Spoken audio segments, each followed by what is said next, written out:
चांद की तलाश, शव्वाल का चांद देखने के लिए मरकजी रुतलाल कमेटी का इजलास जारी।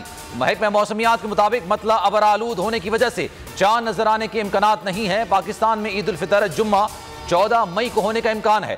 सऊदी अरब, UAE और दीगर ममालिक में ईद उल फितर कल होगी। वफाकी काबीना की ज़ेली कमेटी ने शहबाज शरीफ का नाम एग्जिट कंट्रोल लिस्ट में डालने की सिफारिश कर दी। शेख रशीद कहते हैं कमेटी की सिफारिश काबीना को भिजवाई जाएगी।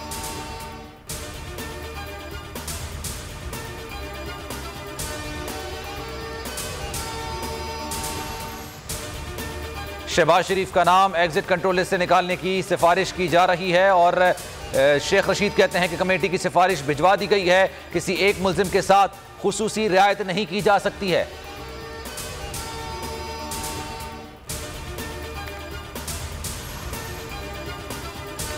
हम मुकबका के लिए तैयार नहीं। शहबाज शरीफ की हालत ना इतनी सीरियस है, ना कोई इमरजेंसी है कि वो बाहर जाएं। शहबाज शरीफ अदालत को जवाब दें कि नवाज शरीफ की वापसी से मुतालिक उनकी गारंटी कहां गई, वादा वफा क्यों ना हुआ। वजीर खारजा शाह महमूद कुरैशी की मीडिया से गुफ्तगू, कहा क्या मनी लॉन्ड्रिंग के खिलाफ आवाज उठाने का ठेका सिर्फ इमरान खान ने लिया है। करप्शन के खिलाफ जहाद कौमी फरीजा है। हुकूमत को घर भेजने के लिए क्या हिकमत अमली अपनाएं, इस्तीफे कब देने हैं, धरने कितने दिनों का होगा। सरबराह PDM मौलाना फजल रहमान ने पाकिस्तान डेमोक्रेटिक मूवमेंट में शामिल जमातों से तजावीज़ तलब कर ली।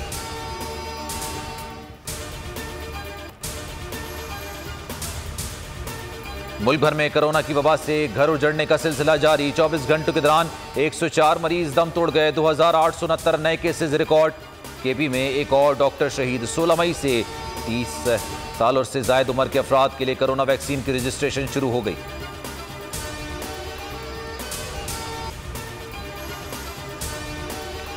बुहरे अरब में समंदरी तूफान का खदशा। 16 मई तक हवा का कम दबाव समंदरी तूफान में तब्दील होने का इम्कान।